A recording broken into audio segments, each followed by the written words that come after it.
The kitchen was quiet. The hum of the refrigerator blended with the faint clink of Tom's beer bottle as he set it on the granite countertop. Clare stood across from him, arms crossed. Her auburn hair caught the late afternoon sun streaming through the window. She'd been pacing for 10 minutes. Her steps were hesitant, her brow furrowed. Finally, she stopped. Her voice trembled as she spoke. "I've been thinking, Tom," she said. Her tone was uncertain, lacking the conviction she'd rehearsed in her head. "I've been reading books, articles, and stuff Jessica's been sending me about how women have been trapped by expectations forever. Marriage and monogamy might just be a way to keep us small. I don't know. I'm wondering if I need to explore, to date other people to figure out who I am." Tom stared at her. His hand tightened around the cold bottle, condensation slick against his palm. 8 years of marriage flashed through his mind. Coffee mornings, late-night talks, a mortgage they'd signed with nervous grins. At 38, an accountant in Sacramento, he thrived on routine. Clare, 36, worked part-time at a boutique and spent her free time on social media or with Jessica, her college roommate turned influencer of chaos. This wasn't Clare talking. It was Jessica's voice in her mouth.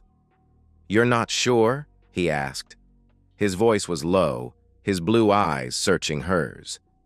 "You want to date other guys because of some nonsense you saw on TikTok?" Clare bit her lip and glanced away. "I don't know, Tom. It's not about you. It's about me. Jessica says I've never lived for myself.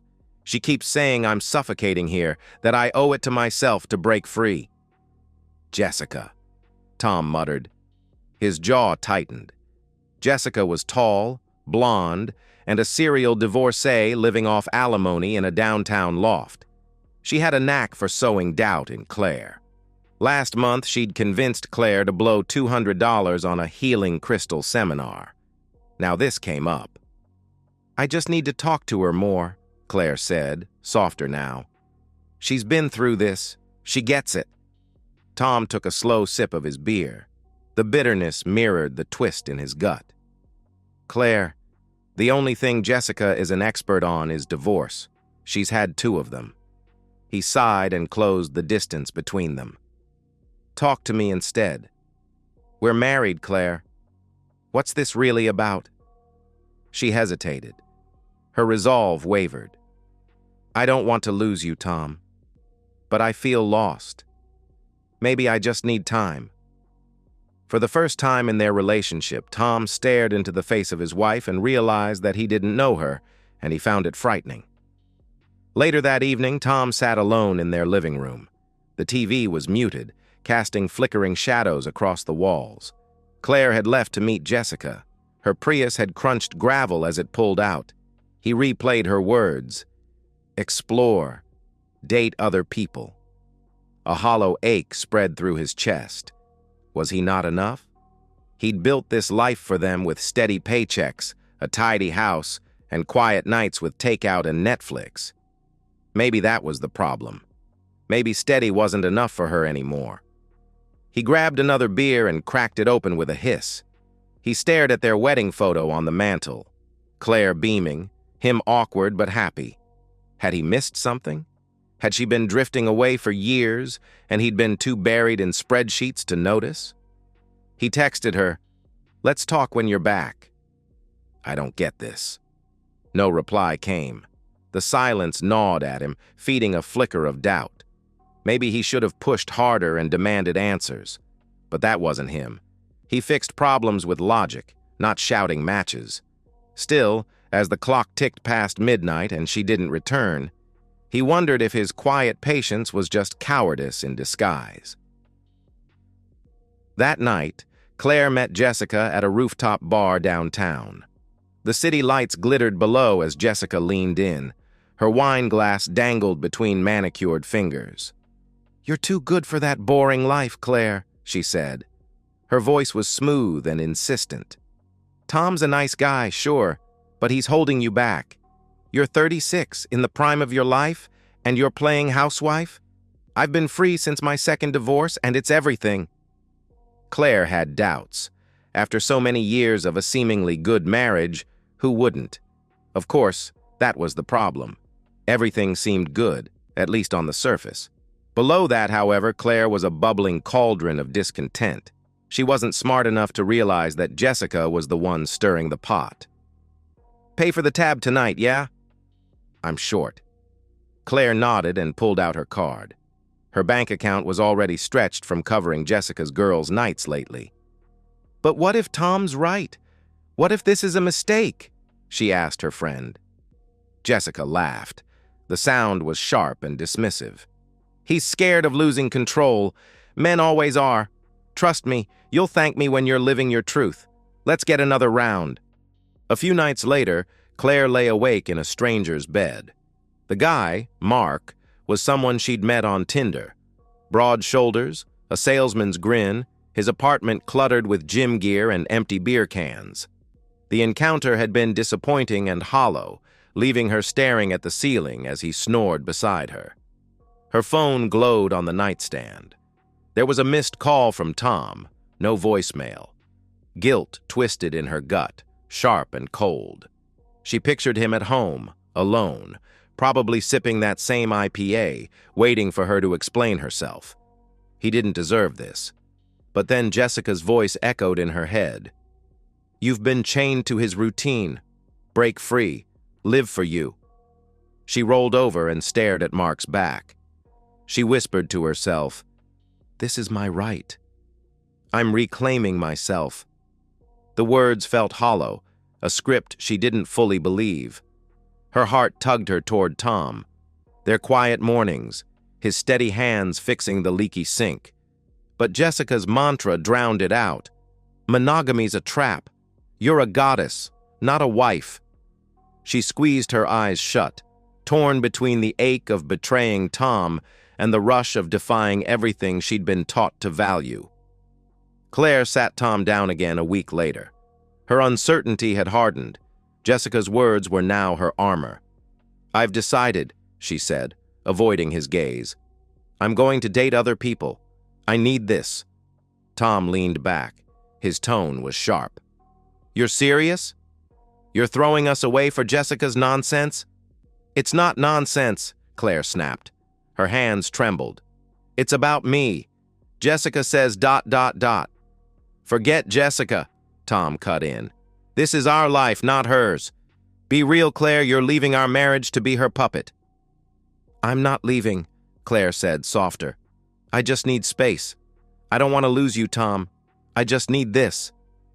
Tom's eyes narrowed. "If you're dating, you're not living here. Pack your stuff." Clare froze. Her breath caught. "Tom, wait. Can't we talk about this?"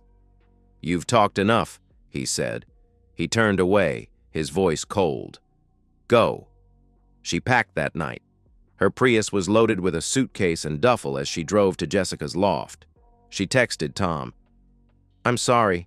I don't want it to end like this." He didn't reply. Tom didn't sleep. He sat in the living room. The TV flickered silently, his mind racing.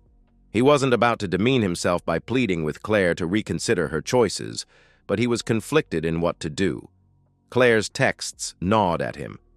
She didn't want to lose him, he thought. Maybe she'd come around.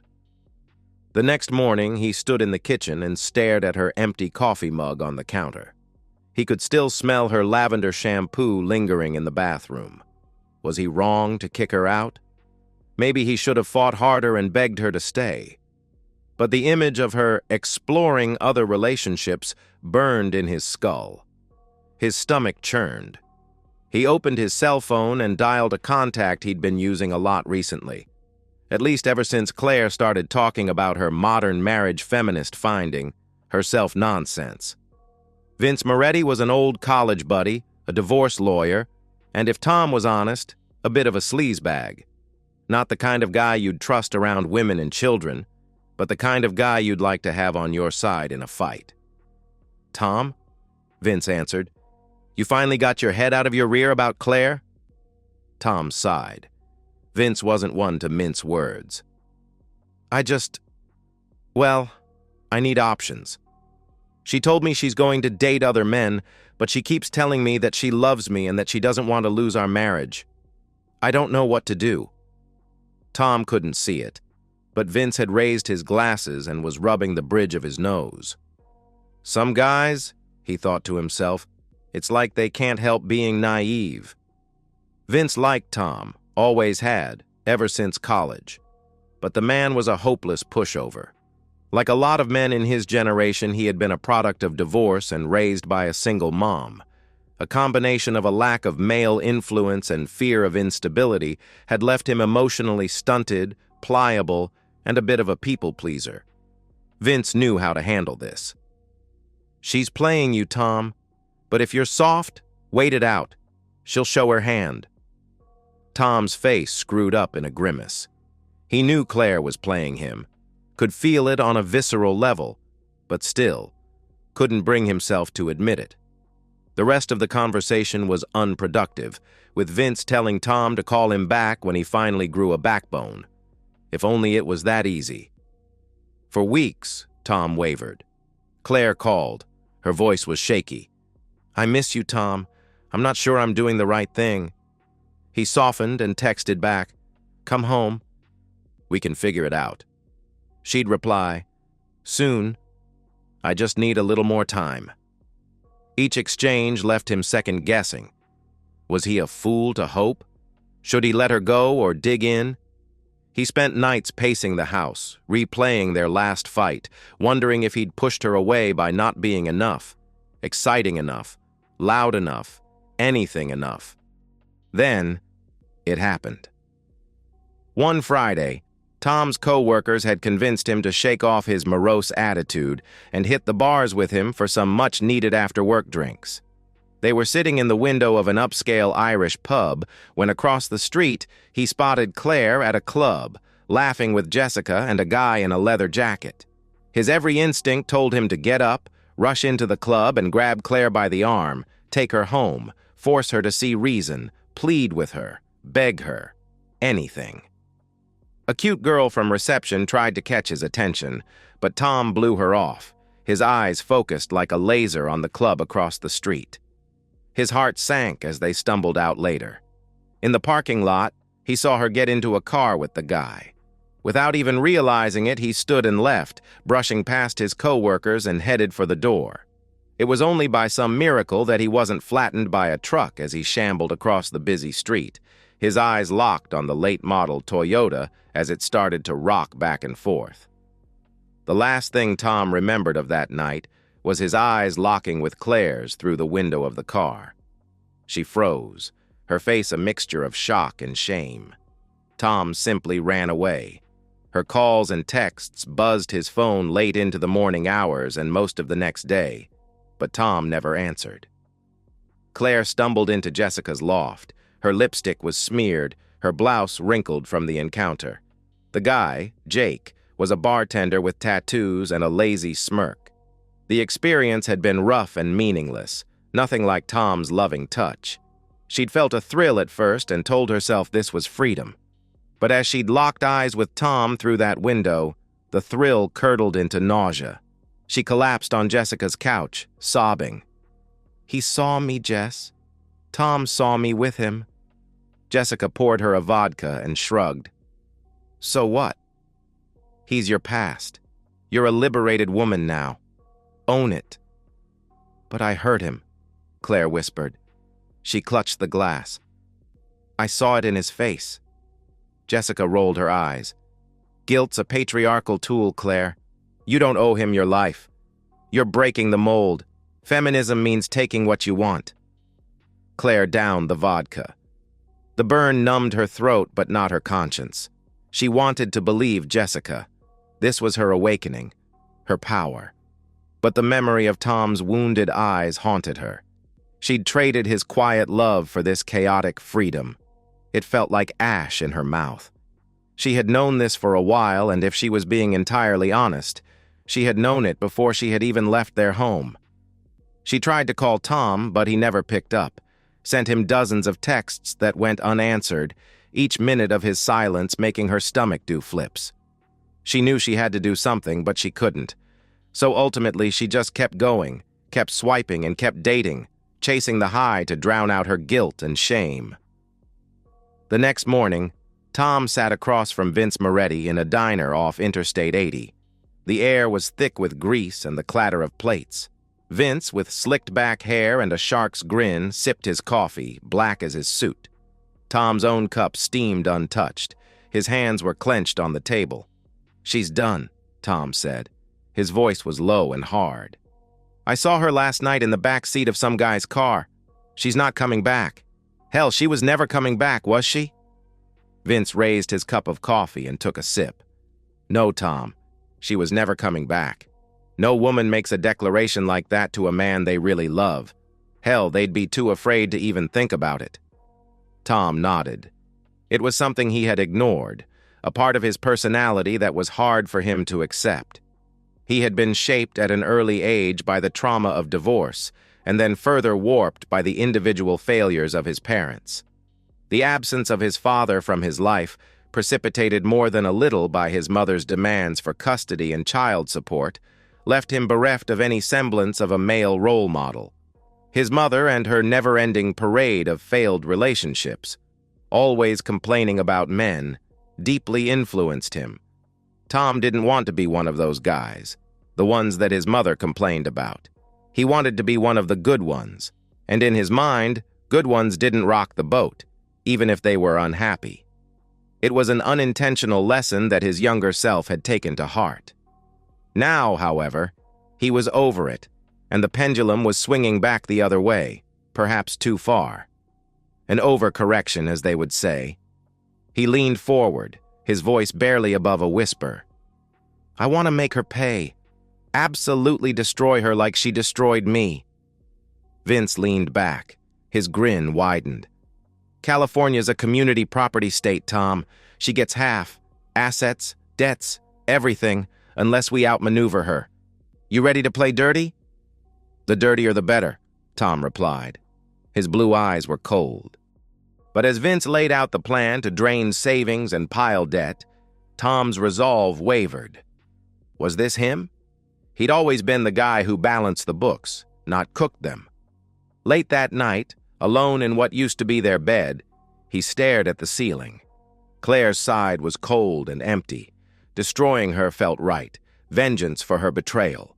Fantasizing about it sent euphoria through his soul, but it also felt like sinking to her level. He imagined her face when the papers hit. Her shock, her tears. Would it heal him, or just leave him hollow? He punched the pillow, torn between rage and doubt. Ultimately, it was the mind movies, the image of her with that guy in the back of a Toyota that pushed him forward. She'd chosen this. He'd make her pay. Vince pulled out a legal pad and scribbled as he spoke. "Here's the playbook. First, the savings total $120,000, right? You've got that LCL from your spreadsheet gig. We'll drain the joint account into it in small chunks, $15,000 and $20,000 at a time, invoiced as consulting fees to a shell company I'll set up. From there, it hops to a buddy's firm in Nevada, untraceable, then offshore to the Caymans. I've got a guy there who'll bury it in a trust under a fake name. The paper trail's a nightmare. She'd need a forensic accountant and a miracle to find it." Tom nodded. A slow burn of satisfaction grew in his chest. "And the house?" "3-bedroom ranch, $450,000 value, $200,000 mortgage," Vince said. He tapped his pen. "We double down. Take a second mortgage for $200,000 and call it home improvements. The bank won't care. Your credit's gold. Cash goes to the LLC, then offshore. The debt stays community. She's on the hook for half. I'll draft a fake contractor bid for a new roof and kitchen reno to cover the story if she digs." "Credit cards?" Tom asked. He leaned in. Vince chuckled. "My favorite part. Joint Visa and Amex have a $50,000 limit combined. Go wild with 55-inch OLED TVs, a Rolex Submariner, top-shelf whiskey, and even a riding mower if you want. Sell it all cash under table on eBay or Craigslist. I've got a guy in Roseville who moves stuff fast. Keep some Amazon gift cards for yourself. They're untraceable. Rack up the balance and let the statements pile up in both your names. Community debt means she's stuck with half. Tom exhaled. His decision was firm. Let's do it. Over the next 3 months, Tom became a machine. The savings drained first. $15,000 wired to the LLC on Monday, $20,000 Thursday. Each transfer was backed by a vague invoice, consulting, data analysis. By week's end, $120,000 sat in a Nevada account under Silver Peak Solutions. Then it vanished to the Caymans, locked in a trust called Horizon Holdings. Vince's contact sent a confirmation email. Funds secure. Good luck.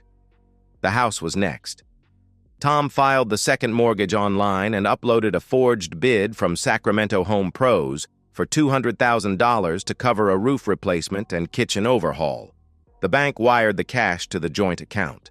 Tom siphoned it to the LLC, then offshore within 48 hours. The mortgage statements doubled and were addressed to Mr. and Mrs. Reynolds. The credit cards were almost fun. Tom hit Best Buy and bought 2 $3,000 TVs and a Bose soundbar. Then he went to a jeweler for a $12,000 Rolex. At Total Wine, he grabbed $2,000 in single malt scotch. Home Depot ate $5,000 in tools and gift cards. He sold the TVs and watched to Vince's Roseville guy for $10,000 cash. The scotch to a poker buddy for $1,500. The tools he dumped on Craigslist and pocketed $3,000. The gift cards, worth $2,000, he stashed in a drawer. The statements ballooned, $48,000 due, joint liability, but each purchase tightened the knot in his chest. At Best Buy, he lingered by the TVs and imagined Clare's reaction. Would she laugh at his pettiness or cry at the betrayal?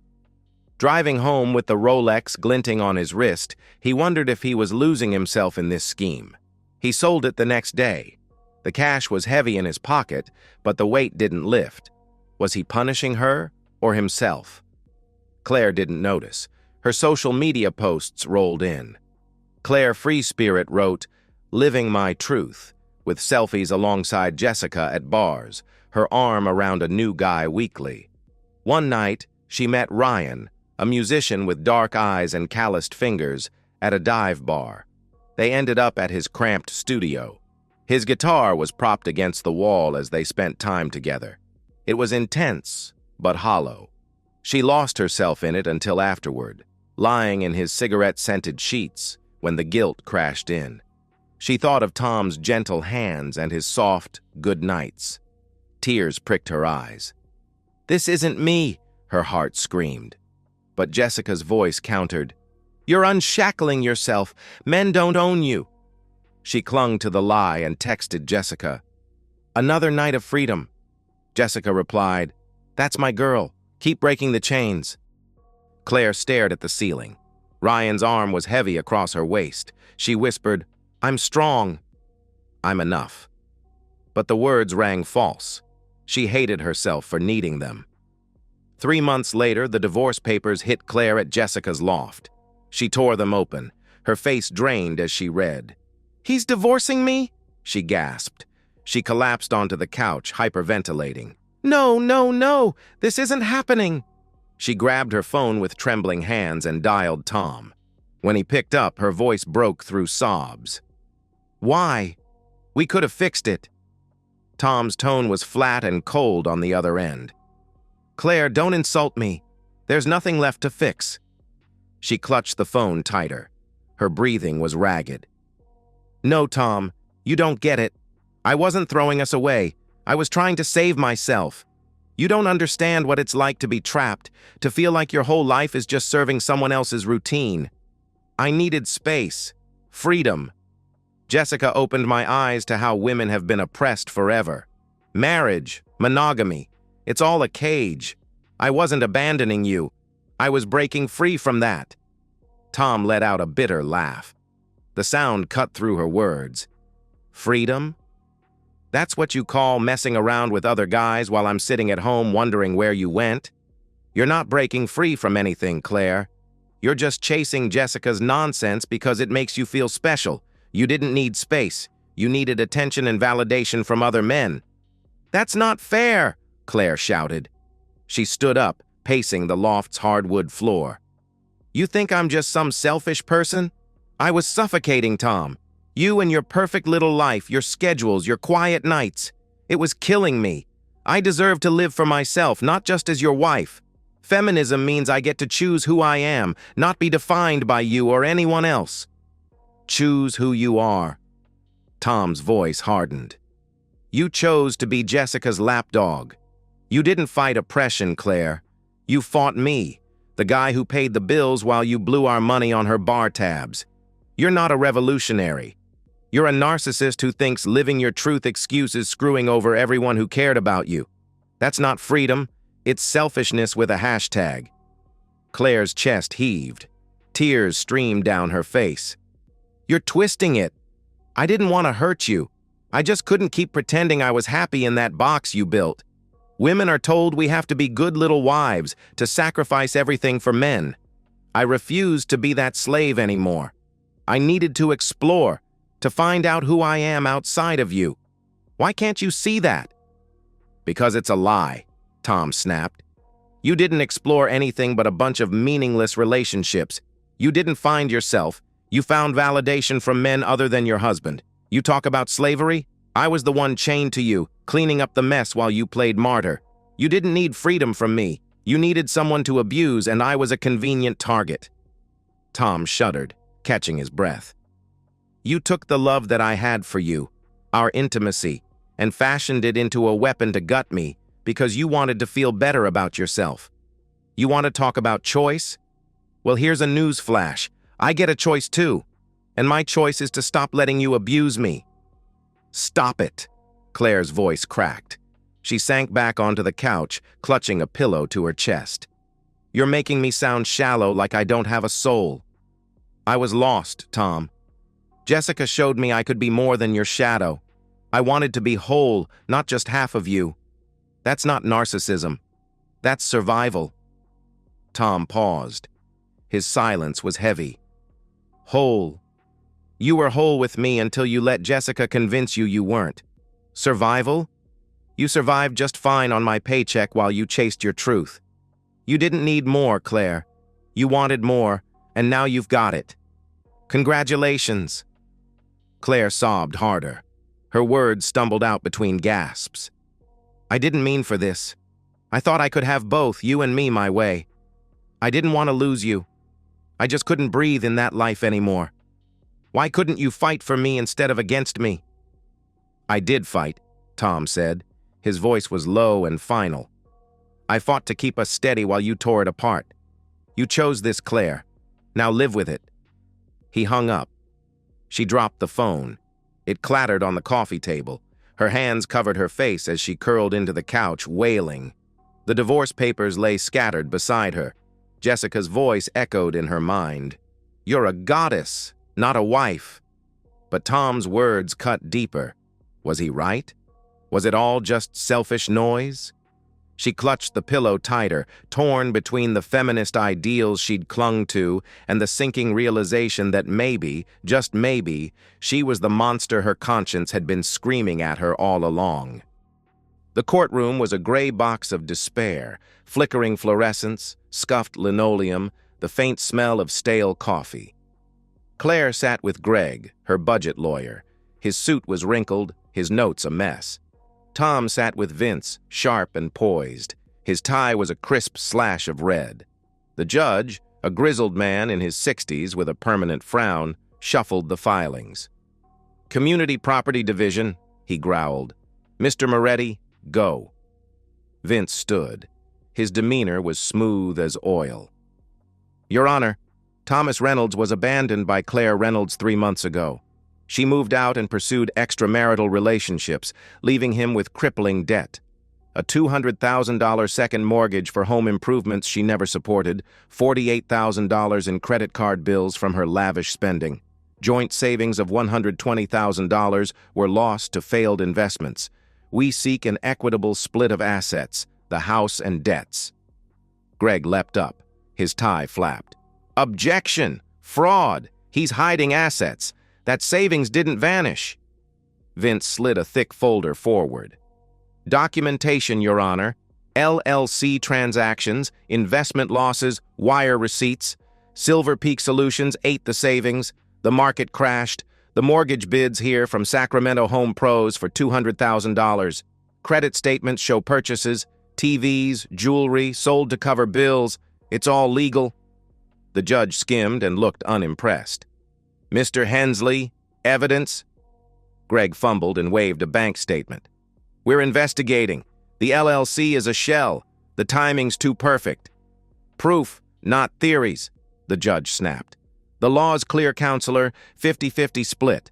The house is valued at $450,000 with $400,000 in mortgages, leaving $50,000 equity. Debts total $248,000. Mrs. Reynolds gets $25,000 equity and $124,000 debt. Mr. Reynolds gets the same." Claire's breath hitched. Her voice rose. "What? I owe $124,000? There's nothing left." She turned to Tom. Her eyes were wild. "You did this. You hid it all. The savings, the house. You left me with nothing. You jerk." Tom sat still. His hands were folded, a flicker of that sheepish smile on his face. Vince cut in. "She abandoned the marriage, Your Honor. She can't expect a bailout." "Abandoned?" Clare shrieked. She stood, her chair scraping. "I was finding myself. You slimy person, Tom. You planned this. 8 years and you robbed me blind? I'll be bankrupt." Tears streamed as she pointed, shaking. "You're a thief, a coward." The judge banged his gavel. "Mrs. Reynolds, sit, or it's contempt." She collapsed, sobbing. Greg patted her arm uselessly. The judge droned on. "Divorce granted. Property split as stated. Next case." Clare drove to Modesto that night. Her Prius rattled, her life packed in a suitcase. Her parents' ranch-style house loomed dark. The porch light cast a weak glow. She knocked. Her mother, Ellen, opened the door, her gray hair pulled tight, eyes sharp. Her father, Bill, lingered behind, silent. "I'm broke," Clare whispered. She stepped inside, the familiar smell of pine cleaner hitting her. "Tom took everything. I owe $124,000. Ellen's face hardened. "Sit."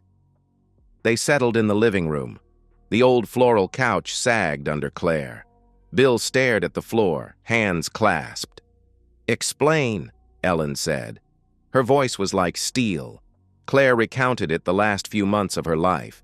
Jessica's ideas, the freedom, the divorce, the debt. "I thought I was reclaiming myself," she finished. Her voice broke. Ellen leaned forward. Her eyes blazed. "Reclaiming? You and that Jessica call this feminism? It's self-entitled garbage, narcissism dressed up as liberation. You had a husband, a home, a life, and you let that leech talk you into torching it. She used you. She always used you. Helped herself to your money, exploited your gullibility. Your father and I warned you so many times about that girl, but you just lapped it up.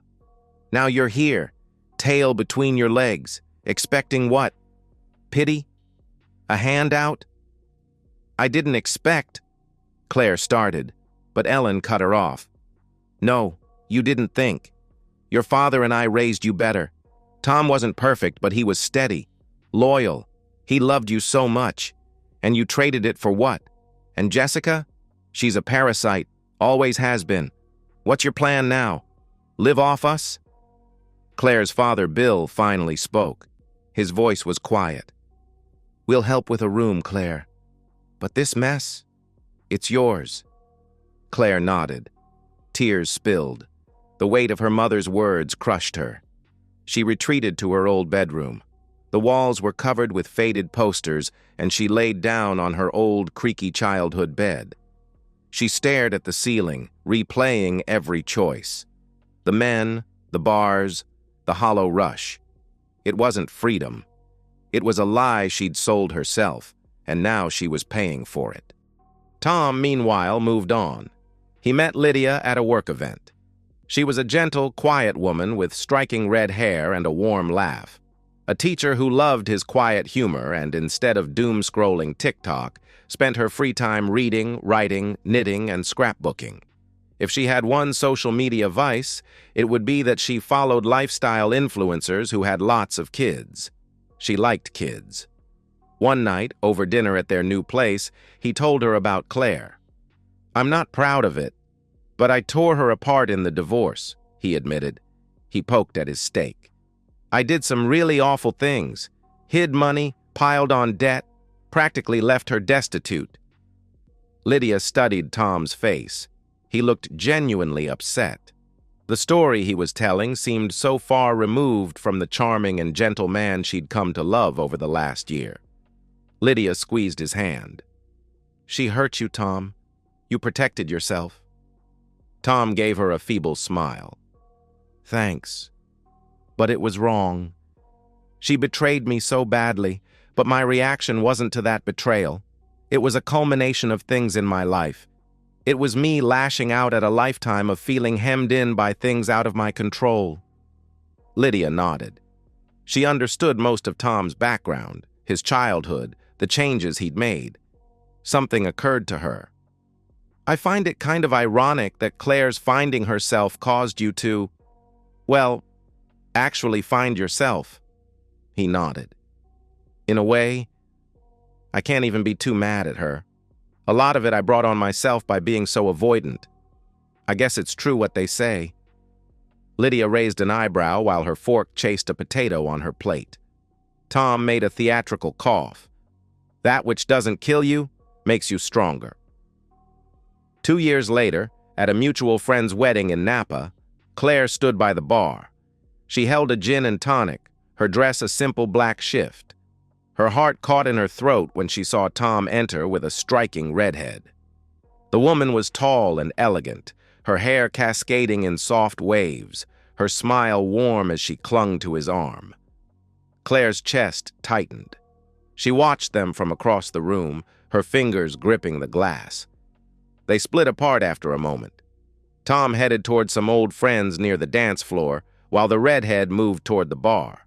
Clare shifted her stance, pretending to study the drink menu, but the woman stopped beside her anyway. She ordered a glass of wine and turned with a bright grin. "Weddings are the best, aren't they?" the redhead said. Her voice was light and friendly. "All this love in the air makes me think about my man. I never thought I would see someone and just instantly know he's the one. He's just so kind and sweet and thoughtful. He's going to be the best dad someday." Clare forced a smile. Her mind raced. This woman was obviously in love with her ex-husband. It hurt. She glanced toward Tom, now laughing with his buddies, and her stomach twisted in knots. The redhead giggled as she sipped her wine. "Helps that he's damn good-looking, too." Clare offered a faint chuckle.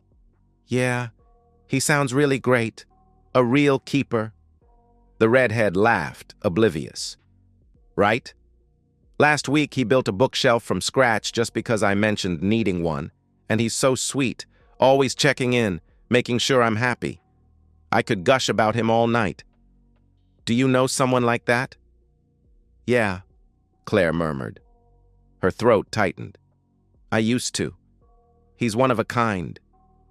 The redhead tilted her head, her smile faltering slightly as recognition crossed her face. "Wait, used to? Oh, you must mean Tom. You're Clare, aren't you?" Her eyes widened with surprise. "I'm Lydia. I didn't realize. He's told me about you." Clare's breath hitched. She nodded, caught off guard. "Yeah, that's me." Lydia's expression softened, a mix of surprise and sympathy. "Well, you're right. He is great. I'm lucky to have him." She hesitated, then added, "Sorry, I didn't mean to ramble. I'll let you enjoy your drink." She excused herself and rejoined Tom across the room. Clare grabbed another gin and tonic. Her hands shook slightly as she took a sip and lost herself in thought. It was some time later when she wandered toward the patio and bumped into Tom near the exit. "Hey," Tom said. His tone was neutral, his blue eyes steady. "Hey," Claire echoed, softer and wistful. "You look good, Tom. Happy?" Tom was a little taken aback by Claire's less than combative tone. It wasn't how he remembered her. "I might be underselling it, but yeah, I think I am. You?" "Barely," she admitted. She stared at her glass. "I've had time to think. Too much, maybe. I messed up. Jessica, social media, all that noise preyed on me and fed this entitled streak I didn't see. I thought I deserved more, but I had it already. I burned it down." Tom nodded, quiet, letting her speak. "But you?" She hesitated and met his gaze. "You didn't fight me, Tom. You never pushed back. Not on Jessica. Not on anything. You just nodded and let me drift. It's not your fault I chose it, but you made it easy. You weren't a wall I had to climb. You were a door I walked through. Maybe if you'd been louder, I'd have stopped." He exhaled. A flicker of regret showed in his eyes. "Maybe. I didn't know how to fight that. I fixed things, not people. You chose, Claire. I reacted." "Yeah," she said. Her voice broke. "And you burned me good. Maybe I deserved it. Maybe we both messed up just differently." Tom looked off into the distance and spoke, softly at first, but building in both volume and firmness as he continued. "That was a pretty low thing of me to do, but I was lashing out at what I realize now was a lifetime of emasculation and emotional abuse. It's why I was so passive in our relationship, why I was so afraid to have my own boundaries. I didn't think I deserved them, didn't think that they'd matter. Then, despite all that, my nightmare happened anyway. I found out that I was disposable." Claire went to say something, to tell Tom that she never thought he was disposable, but he silenced her with a raised hand. "It's funny, Claire. I think out of the two of us, I was the one that really found myself. I had to grow up, learn how to be a man, and not a little boy. I'm not proud of what I did, and the me in front of you right now would probably never have done it, but I'm not going to pretend that I'm sorry for it. At the time, I needed you to understand even a small fraction of the pain and abuse you forced me to suffer. It was the only way I could find my way to forgiving you." Silence hung between them, heavy, but not bitter. Unshed tears were brimming at the corner of Claire's eyes. She wanted to grab him, to hold him, to hug him, to tell him that she forgave him too, but she couldn't.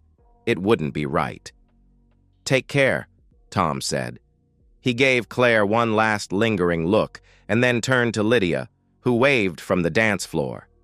"You too," Claire whispered to his departing back. She watched him go. She glanced at them, Lydia laughing, Tom steady beside her. She saw the life they'd build, warm, solid, the one she'd once craved before she let Jessica and her own narcissism unravel her. She finished her drink, alone. The music was a distant hum. The price of her freedom had been high indeed. And so, we've reached the end of today's story. Was it what you expected, or did it take a twist you didn't see coming? I'm curious to hear your thoughts. Share them in the comments below, and let's get a conversation going. If this story kept you hooked, make sure to hit that like button. And if you're new here or just haven't subscribed yet, now's the perfect time to join our community. I bring you fresh, captivating stories every day, so click that subscribe button and turn on notifications so you never miss out. Thanks for watching, and I'll see you in the next one.